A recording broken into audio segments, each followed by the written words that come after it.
గోవింద గోవింద గోవింద గోవింద.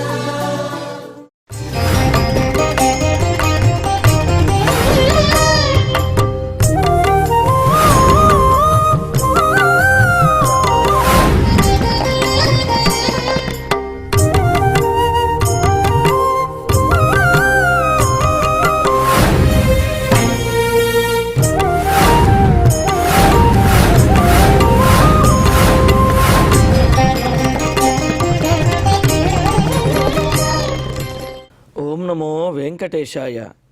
గురుర్బ్రహ్మ గురుర్విష్ణు గురుర్దేవో మహేశ్వర గురుః సాక్షాత్ పరం బ్రహ్మ తస్మై శ్రీ గురవే నమః. జటిలం చీరవసనం దండకారణ్యవాసినం మునివేషధరం ధ్యాయేత్ అరణ్యే కాండ ఉత్తమే. శ్రీరామచంద్ర పరబ్రహ్మణే నమః. అథ శ్రీమద్ రామాయణే ఆదికావ్యే అరణ్యకాండే ఏకాదశః సర్గః. ఏతచ్చ వనమధ్యస్థం కృష్ణాభ్రశిఖరోపమం పావకస్యాశ్రమస్థస్య ధూమాగ్రం సంప్రదృశ్యతే. రామచంద్రుడు సుతీక్ష్ణ మహర్షి వారు సూచించిన విధంగా ఆయన ఆశ్రమం నుండి 4 యోజనముల దూరం ప్రయాణించి మరి సుతీక్ష్ణ మహర్షి యొక్క తమ్ముడి ఆశ్రమానికి, వారి యొక్క సోదరుని యొక్క ఆశ్రమం దగ్గరికి వచ్చారు. ఆ ఆశ్రమం ఎంతో గొప్పగా విరాజిల్లుతూ పిప్పల వృక్షములతోటి, అదేవిధంగా జంతువులకు అనుకూలమైనటువంటి స్థితితోటి, ఫలించినటువంటి పుష్పించినటువంటి వృక్షములతోటి ఎంతో రమణీయంగా ఉన్నది. అదేవిధంగా దూరము నుండే ఆ ఆశ్రమం దగ్గర అగ్నిహోత్రమును చేయగా వచ్చిన ఆ ధూమము అగ్నిహోత్రుని యొక్క కేతనములాగా రెపరెపలాడుతూ ఆకాశంలో కనిపిస్తూ ఉన్నది. కనిపిస్తూ ఉంటే అదిగో ఆ ఆశ్రమంలో అనేకమైనటువంటి యజ్ఞయాగాదులు, అదేవిధంగా నిత్యకర్మానుష్ఠానములు, నిత్యాగ్నిహోత్రములు జరుగుతూ ఉండటంతో ఆ అగ్నిహోత్రుడు కూడా జ్వలించి తన యొక్క జెండా వంటి ఆ పొగను మనకు ఆకాశంలో చూపిస్తున్నాడు అని అంటూ, ఏతచ్చ ఆశ్రమస్థస్య పావకస్య, అదిగో ఆ కనిపిస్తున్నటువంటిదే ఆశ్రమంలో ఉన్నటువంటి అగ్నిహోత్రుని యొక్క ధూమాగ్రం, పొగ యొక్క అగ్రభాగం ఆ విధంగా ఆకాశంలోకి వ్యాపించినటువంటి పొగ. వనమధ్యస్థం కృష్ణాభ్ర శిఖరోపమం, వనం మధ్యలో నల్లనైనటువంటి మేఘంలాగా ఆ ఆశ్రమం మీద ఆ పొగ కనిపిస్తూ ఉన్నది. సంప్రదృశ్యతే, చాలా చక్కగా కనిపిస్తున్నది అన్నారు. సాధారణంగా కలుషితమైనటువంటి పొగ కనుక అయినట్లయితే చూడటానికి భయంకరంగాను, ఆ వాసన పీల్చడానికి అనారోగ్యకరంగాను, ఇబ్బందికరంగా ఉంటుంది. కానీ యజ్ఞయాగాదుల నుండి వచ్చినటువంటి పొగ, ఆ హోమం చేయగా వచ్చినటువంటి ఆ ధూమము పొగ చూడటానికి అందంగా ఉంటుంది. ఆ ధూమాన్ని పీల్చినా సరే, ఆ వాసన పీల్చినా సరే చాలా ఆరోగ్యకరంగాను, ఉత్సాహకరంగాను, తేజోవర్ధకంగా ఉంటుందన్నమాట. అటువంటి ధూమాగ్రం అదిగో ఆ ఆశ్రమం దగ్గర పైభాగంలో ఆకాశంలో కనిపిస్తున్నది. వివిక్తేషు చ తీర్థేషు కృతస్నానాద్విజాతయః పుష్పోపహారం కుర్వంతి కుసుమై స్వయమార్జితైః. వివిక్తేషు తీర్థేషు అని అన్నారు. అంటే అక్కడ పవిత్రమైనటువంటి ఆ తీర్థ ప్రాంతములలో, సరోవర జలములలో కృతస్నాతాః, చక్కగా స్నానం చేసినటువంటి వారే. ఇంతకుముందు మనం చెప్పుకున్నాం, అవగాహన స్నానము, గోరజ స్నానము, భస్మస్నానము, ఇలాగా స్నానములలో అనేక రకాల స్నానములు చెప్పుకున్నాం. అయితే సరస్సులో కానీ నదిలో కానీ వెళ్ళి స్నానం చేయటాన్ని అవగాహన స్నానము అని అంటారు. అదే పరిపూర్ణమైనటువంటి స్నానం అన్నమాట. అలాగా అవగాహన స్నానం చేసి తీర్థేషు కృతస్నాతాః, ఆ సరోవరములో స్నానం చేసినటువంటి బ్రాహ్మణోత్తములు స్వయంగా ఆర్జితై కుసుమై, తమంతట తాముగా ఆ అడవిలో ఉన్నటువంటి చెట్ల నుండి పువ్వులను కోసుకుని మరి ఇక్కడ ఇందులో న్యాయం కూడా చెబుతూ క్షత్రియుడు అదేవిధంగా శ్రోత్రియుడు తాము పూజ చేయడానికి చేసేటటువంటి పూలని తాము స్వయంగా తీసుకురావాలి అని, లేకపోతే తమ శిష్యవర్గం కూడా తీసుకురావచ్చు అని చెప్పి, అలాగే ఇక్కడ శ్రోత్రియులైనటువంటి బ్రాహ్మణోత్తములు తాము పూజ చేయడానికి తమ గురువు గారికి అన్నట్లుగా ఆ పువ్వులను కోసి తీసుకువస్తూ ఉన్నారు. సమిత్పుష్ప కుశాదీని శ్రోత్రియ స్వయమాహరేత్. శ్రోత్రియుడు సమిధలు కానీ పుష్పములు కానీ కుశలు దర్భలు కానీ తానే స్వయంగా తీసుకొచ్చుకోవాలి అన్నారు. అలాగా వాళ్ళు తెచ్చుకుంటూ ఆ నిత్యకర్మానుష్ఠానంలో వాటిని వినియోగించడానికి కుసుమై పుష్పోపహారం కుర్వంతి, దేవతలకు పుష్పములను అర్పించడం కోసం వాళ్ళు ఆ విధంగా పువ్వులు తెచ్చుకుంటూ, అది కూడా అదొక పనిలాగా వాళ్ళు భావించడం లేదు. దాన్ని ఆ పనిని కూడా అంటే ఈ పుష్పములు కొయ్యటము దండలు గుచ్చటము వీటినన్నింటినీ కూడా వాళ్ళు ఎంతో ఆనందంగా చేస్తూ ఉన్నారు.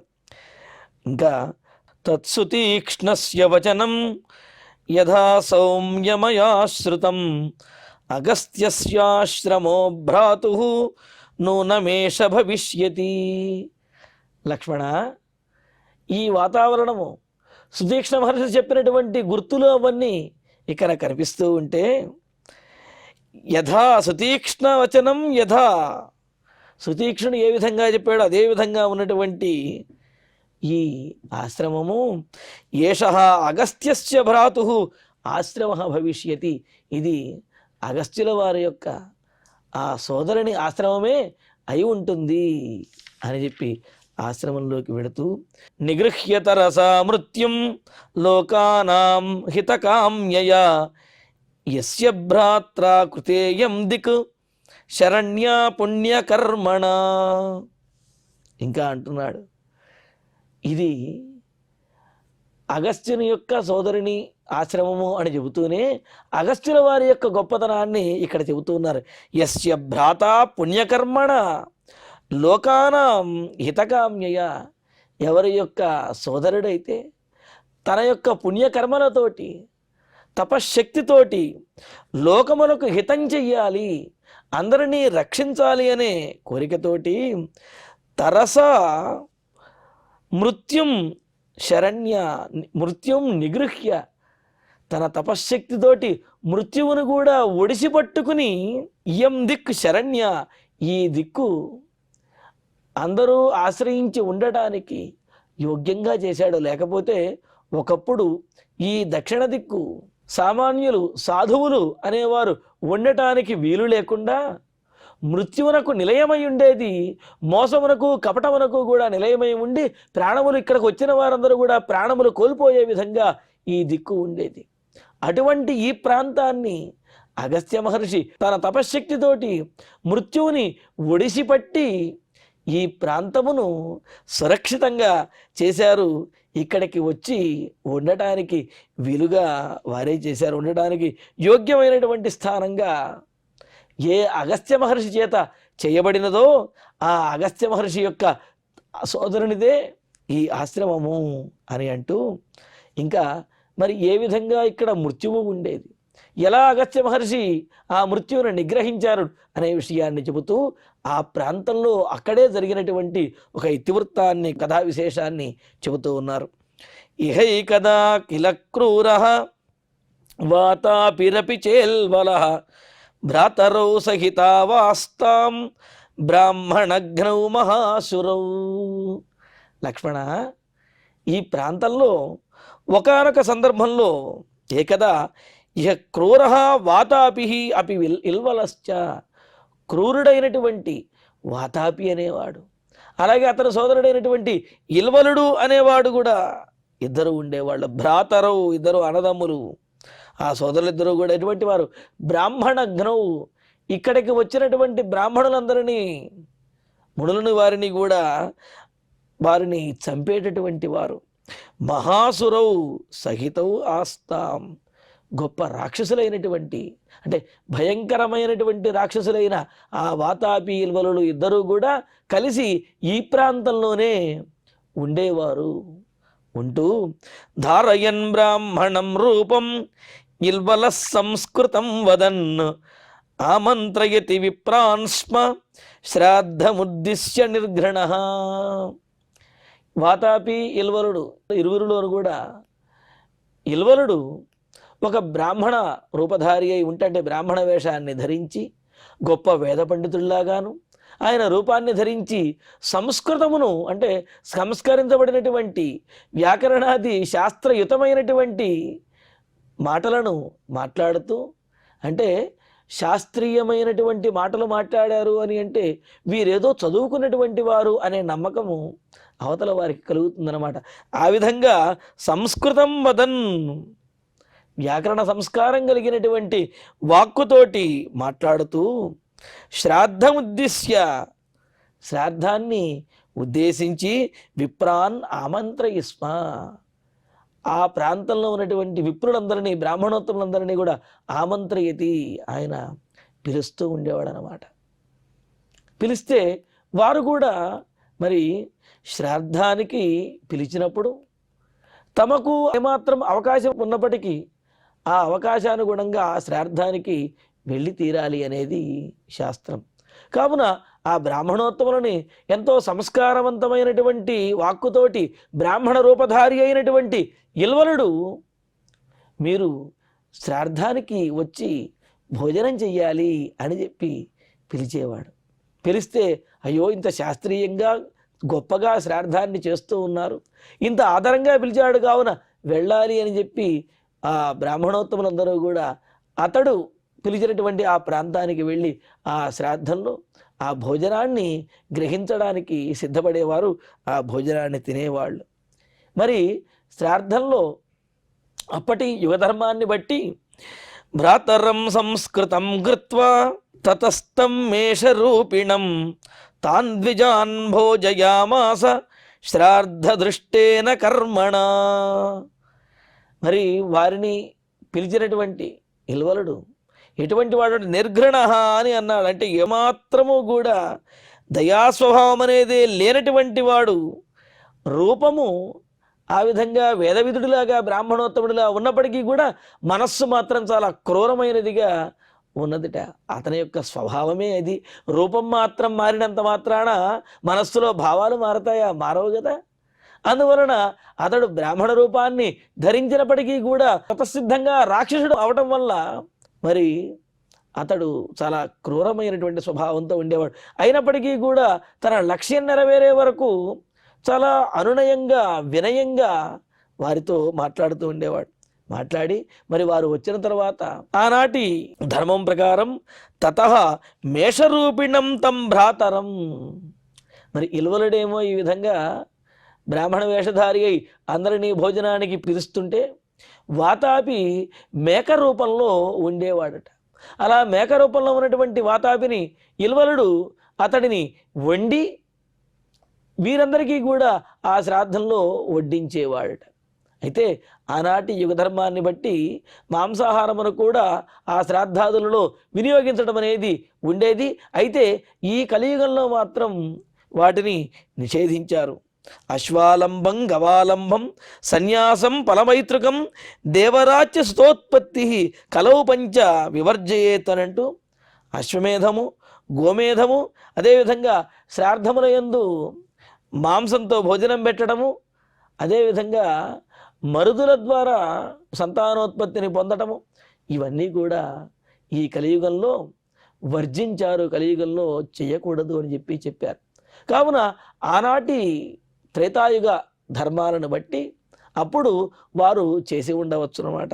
అందుకని ఇక్కడ చెబుతున్నారు సంస్కృతం కృత్వా, మేక రూపంలో ఉన్నటువంటి వాతాపిని సంస్కరించి చక్కగా తగిన విధంగా అతడిని వండి శ్రాద్ధ దృష్టేన కర్మణ తాన్ ద్విజాన్ భోజయామాస, శ్రాద్ధకల్పంలో చెప్పిన విధంగా ఆ వచ్చినటువంటి బ్రాహ్మణోత్తములందరికీ కూడా ఆ ఆహారాన్ని తినిపించేవాడు ఇల్వలుడు.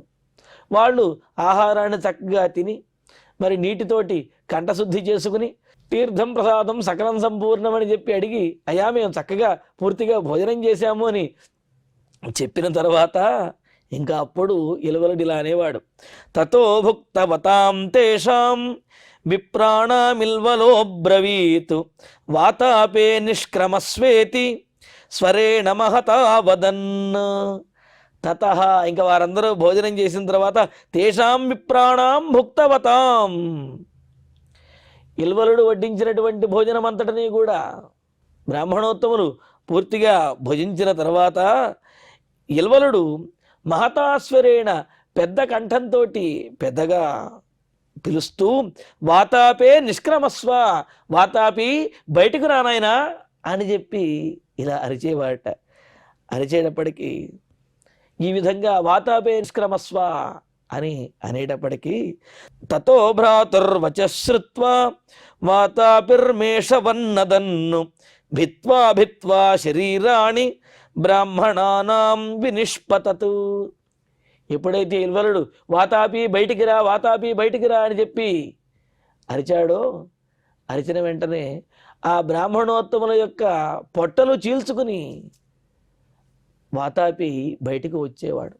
అదేమిటండి, మేషరూపంలో ఉన్నటువంటి వాడిని ఈయన ఇల్వలుడు వడ్డించేశాడు కదా, మరల ఎలా వచ్చారంటే రాక్షసులు కామరూపులు అని అంటారు. అంటే వారు ఏ రూపాన్ని ధరించాలి అని అనుకుంటారో ఆ రూపాన్ని వాళ్ళు ధరించగలుగుతారు. అంతేకాకుండా వీరికి మృత సంజీవిని విద్య కూడా వచ్చినటువంటి వారు కావున ఆ మృత సంజీవిని విద్యతోటి మరలా ఉజ్జీవితుడై వాతాపి అన్నగారు పిలిచిన వెంటనే వచ్చేసేవాడనమాట. మరి ఆ విధంగా వారందరూ భుగించిన తర్వాత వారి పొట్టలో ఉన్నటువంటి మాంసరూపంలో ఉన్నటువంటి వాతాపి అన్నగారు పిలవగానే మేష రూపంలో అంటే మేకలాగా తన కొమ్ములతోటి వారి యొక్క పొట్టలను చీల్చుకుని మే మే అని అరుచుకుంటూ వారి పొట్టల్లోంచి బయటకు వచ్చేసేవాడు. బయటకు వచ్చే భిత్వా భిత్వా శరీరాన్ని, వారి యొక్క శరీరాలను చీల్చుకుని ఆ వాతాపి బయటికి వచ్చేసేవాడు. బయటికి వచ్చేటప్పటికీ బ్రాహ్మణానాం సహస్రాణి తైరేవం కామరూపిభిః వినాశితాని సంహత్య నిత్యశ పిశితాశినైః. ఈ విధంగా వాతాపి ఎప్పుడైతే బయటకు వచ్చాడో ఆ శరీరములు చీలిపోయి ఆ బ్రాహ్మణోత్తములందరూ కూడా మరణించేవారు. ఈ విధంగా వాతాపి ఇల్వలుడు ఆ ప్రాంతంలో ఉన్నటువంటి వారందరినీ కూడా ఇలాగా మోసగించి ప్రాణములు తీసి వారిని భక్షిస్తూ ఉండేవారు అన్నమాట. ఇక్కడ వేటాడి చంపడం అనేది ఒక విషయం అయితే, ఇక్కడ వేటాడటం కూడా కాకుండా మోసము చేసి అన్నం పెడతాను రండని చెప్పి శాస్త్రీయంగా వారిని ఆహ్వానించి నమ్మించి మోసం చేసి నిలువునా ప్రాణములు తీయటం అనేది దారుణమైనటువంటి విషయం అన్నమాట. ఇలాగ దారుణంగా బ్రాహ్మణోత్తములందరినీ కూడా వారు వధించి తినేవారు అని అంటూ ఏవం ఈ విధంగా కామరూపిభిః పిశితాశనైః, తాము ధరించదలచినటువంటి రూపాన్ని ధరించి అందరినీ మోసం చేస్తున్నటువంటి ఆ మాంసభక్షకులైనటువంటి తైహి వాతాపి ఇల్వలుడు అనే ఆ ఇద్దరు రాక్షసుల చేత. అయితే ఇక్కడ తైహి అంటే వాతాపి ఇల్వలుడు ఇద్దరే ఉన్నారు కదండి. తైహి అని బహువచనము అంటే కేవలం వాతాపి ఇల్వలుడే కాదు, వారితో పాటు కొంతమంది ఆ రాక్షస పరివారం కూడా ఉన్నారు. వారందరూ కూడా కామరూపులు అంటే ఏమిటి, వారికి తగినటువంటి రూపాన్ని ధరించి ఈ బ్రాహ్మణోత్తములందరినీ మోసం చేసి వారిని చంపి ఆ తర్వాత అందరూ కలిసి విందుగా వారందరినీ తిని ఆరగించేవాడనమాట. అలాగా తైహి ఆ రాక్షసులందరి చేత కూడా ఇంకా నిత్యశః బ్రాహ్మణానాం సహస్రాణి వినాశితాని, ప్రతిరోజు కూడా ఇలాగా ఎంతోమంది బ్రాహ్మణోత్తములను వాళ్ళు వధించేసేవారు. ఇలాగా వేల కొలది బ్రాహ్మణోత్తములను వారు చంపేశారు నిలువున మోసం చేసి. ఇంకా ఒకనొక సందర్భంలో అగస్త్యేన తదా దేవైః ప్రార్థితేన మహర్షిణా అనుభూయ కిల శ్రాద్ధే భక్షితః సమహాసురః. ఇంకా అప్పుడు దేవతల ఈ విషయాన్ని గమనించి వీరిని ఎలాగైనా సరే వారికి బుద్ధి చెప్పాలి అని అనుకున్నారు. మరి ఆ క్రూరమైనటువంటి రాక్షసులకు బుద్ధి చెప్పగలిగిన వారు ఎవరంత శక్తివంతులు ఎవరు అంటే అగస్త్యుల వారే అని చెప్పి భావించిన దేవతలు అగస్త్యుల వారి దగ్గరికి వచ్చి ప్రార్థిస్తారు. తదా దేవై ప్రార్థితేన మహర్షిణ, దేవతల చేత ప్రార్థించబడినటువంటి అగస్త్య మహర్షి చేత శ్రాద్ధే అనుభూయ సహ మహాసుర భక్షిత. అగస్త్య మహర్షి కూడా ఆ మార్గం గుండా వచ్చారు. వారిని చూసినటువంటి ఇల్వలుడు బ్రాహ్మణ వేషధారి అయి సంస్కారవంతమైనటువంటి మాటలను మాట్లాడుతూ, అయ్యా శ్రాద్ధం చేస్తూ ఉన్నాము, మీరొచ్చి భోజనాన్ని గ్రహించి మమ్మల్ని తరింపజేయండి అని వినయంగా పిలిచాడు. ఆయన కూడా వెళ్ళారు. మరి మేష రూపంలో ఉన్నటువంటి వాతాపిని చక్కగా సంస్కరించి వడ్డించాడు. వడ్డిస్తే అగస్త్యుల వారు చక్కగా భక్షిత కిలా, ఆయన చక్కగా భోజనం చేశారు. భోజనం చేసిన తర్వాత యథాప్రకారంగా యథాపూర్వంగా ఆయన పొట్టలో ఉన్నటువంటి వాతాపిని బయటికి పిలవాలి అని చెప్పి అనుకుని తతస్సంపన్నమిత్యుక్త్వా దత్వా హస్తోదకం తతః భ్రాతరం నిష్క్రమస్వేతి చేల్వలస్సోభ్యభాషత. ఇంకా వీరిని అగస్త్యుల వారిని అడిగారు, అయ్యా తీర్థం ప్రసాదం సకలం సంపూర్ణం అని అంటూ మీరు భోజనం చేయటము అలాగే నీళ్లు సేవించడము ఇదంతా కూడా పరిపూర్ణమైందా అని అడిగారు. ఆ భోషుగ్గా పరిపూర్ణమైంది అని చెప్పి అగస్త్యుల వారు చెప్పారు.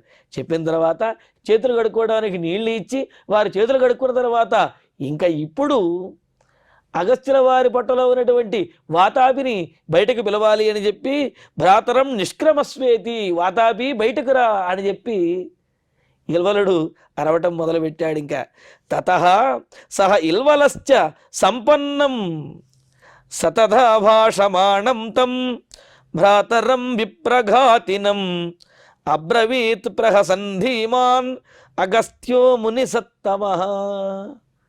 ఇంకా ఇల్వలుడు ఈ విధంగా పిలుస్తూ ఉంటే అగస్త్యుల వారు నవ్వుతూ చూస్తున్నారు. చూస్తూ తథా భ్రాతరం భాషమాణం, ఈ విధంగా తన సోదరుణ్ణి బయటకు రా వాతాపి బయటకు రా అని ఈ విధంగా అరుస్తున్నటువంటి ఆ ఇల్వలుణ్ణి చూస్తూ విప్రఘాతినం, బ్రాహ్మణోత్తములందరినీ కూడా వధిస్తున్నటువంటి క్రూరంగా చంపుతున్నటువంటి ఆ ఇల్వలుణ్ణి చూచి ప్రహసన్ నవ్వుతూ ధీమాన్ బుద్ధిమంతుడైనటువంటి ఆ అగస్త్య మహర్షి అబ్రవీత్ ఈ విధంగా అంటున్నాడు. అంటే బ్రాహ్మణోత్తములందరినీ ఏ కపటమైనటువంటి ఉపాయంతో అందరినీ వధించాడో అదే ఉపాయంతో అగస్త్యుల వారు తాను భుజించినటువంటి ఇల్వలుణ్ణి జీర్ణం చేసుకున్నాడనమాట. అంటుంటారు కదా, తాడిదన్నేవాడు ఉంటే వాడి తలదన్నేవాడు ఉంటారు అని చెప్పి. కావున మోసం అనేది ఎక్కువ కాలం ఎక్కడా కూడా సాగదు. ఒకవేళ కొంతకాలం సాగినప్పటికీ ఆ తర్వాత ఆ ఎంతకాలమైతే మోసం చేశారో అంతకు మించినటువంటి దుష్ఫలితాన్ని అనుభవించవలసి వస్తుంది, ప్రాణములను కూడా కోల్పోవలసి వస్తుంది. మరి అంతమంది బ్రాహ్మణోత్తములు ఇంత వినయంగా మోసం చేసి భక్షించేశారు వారు.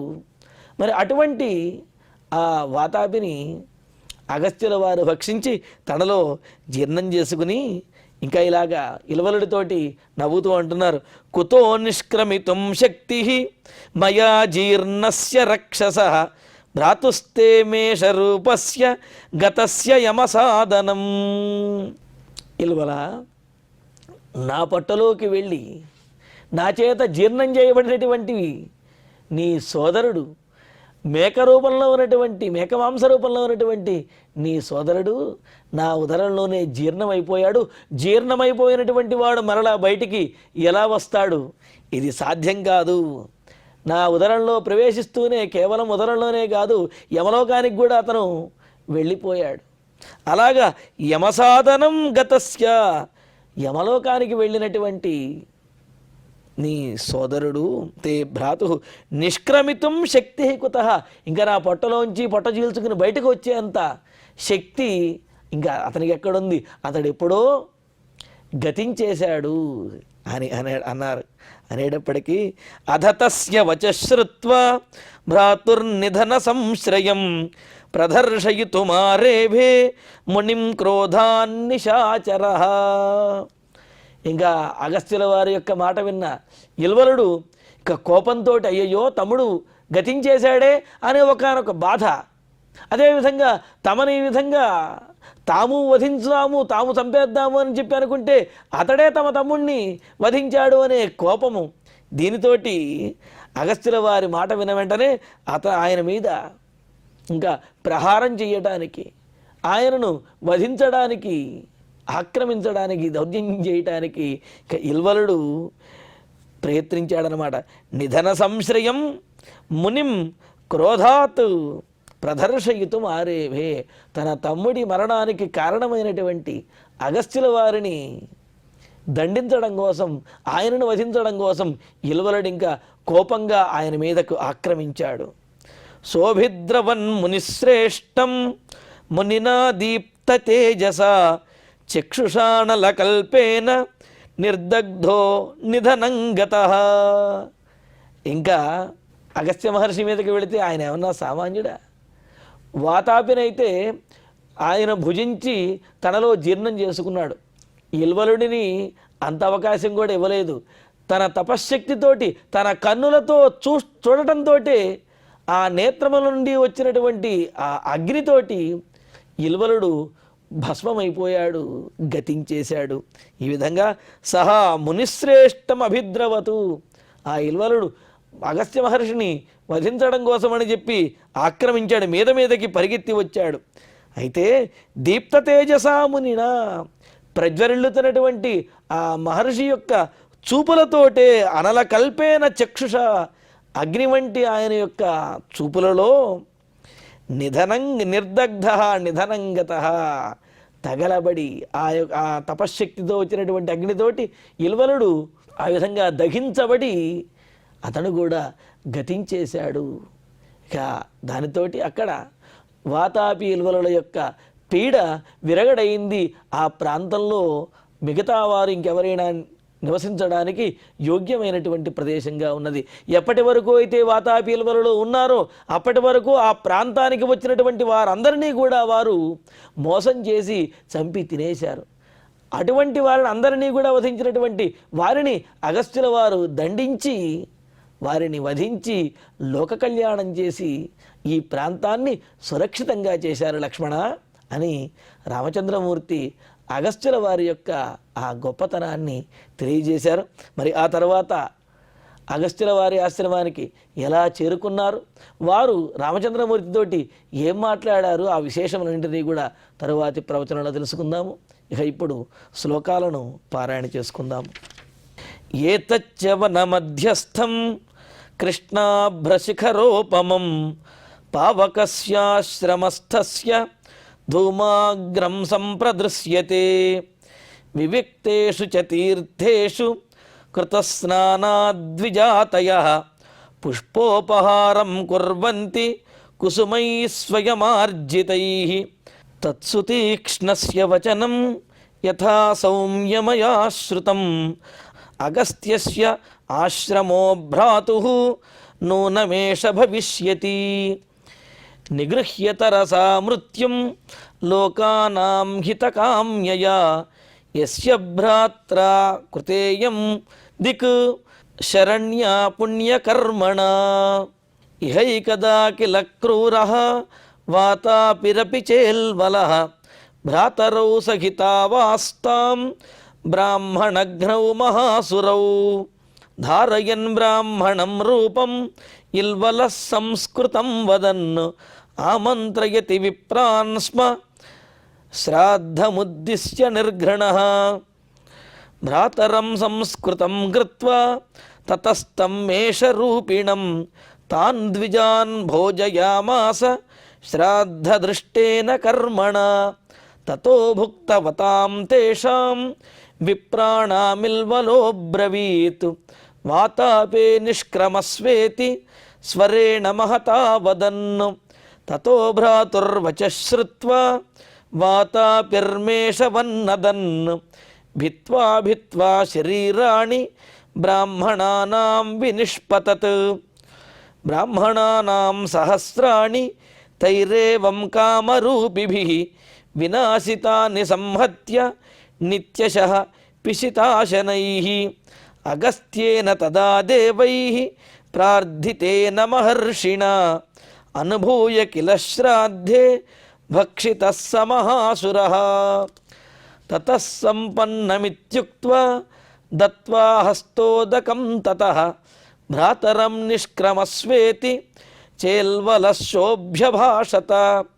సతదా భాషమాణం తం భ్రాతరం విప్రఘాతినం అబ్రవీత్ ప్రహసన్ ధీమాన్ అగస్త్యో మునిసత్తమః. కుతో నిష్క్రమితుం శక్తిః మయా జీర్ణస్య రక్షసః భ్రాతుస్తే మేషరూపస్య గతస్య యమసాదనం. అధ తస్య వచః శ్రుత్వా భ్రాతుర్నిధన సంశ్రయం ప్రదర్శయితుమారేభే మునిం క్రోధాన్నిశాచరః. శోభిద్రవన్మునిశ్రేష్టం మునినా దీప్తతేజసా చక్షుషాణలకల్పేన నిర్దగ్ధో నిధనం గతః. ఇత్యార్షే శ్రీమద్ రామాయణే ఆదికావ్యే అరణ్యకాండే ఏకాదశ సర్గే పంచదశ శ్లోకాః. ఇక ఇప్పుడు క్షమాప్రార్థన మంగళాంతంగా ఈ కార్యక్రమాన్ని పరిపూర్ణం చేసుకుందాం. యదక్షరపదభ్రష్టం మాత్రాహీనం తు యద్భవేత్ తత్సర్వం క్షమ్యతాం దేవ నారాయణ నమోస్తుతే. కాయేన వాచా మనసేంద్రియైర్వా బుద్ధ్యాత్మనా వా ప్రకృతే స్వభావాత్ కరోమి యద్యత్ సకలం వరస్మై నారాయణాయేతి సమర్పయామి.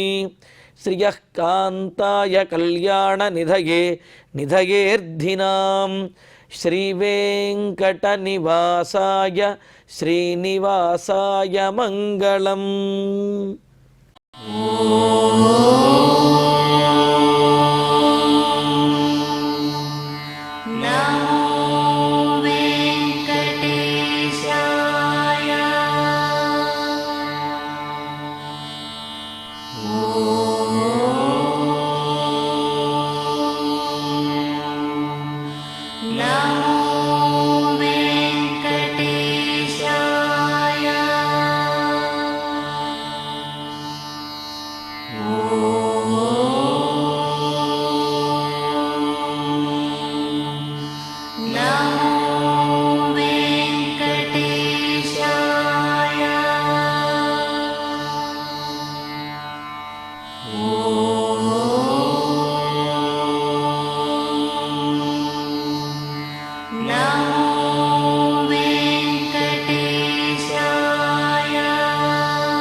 ఓ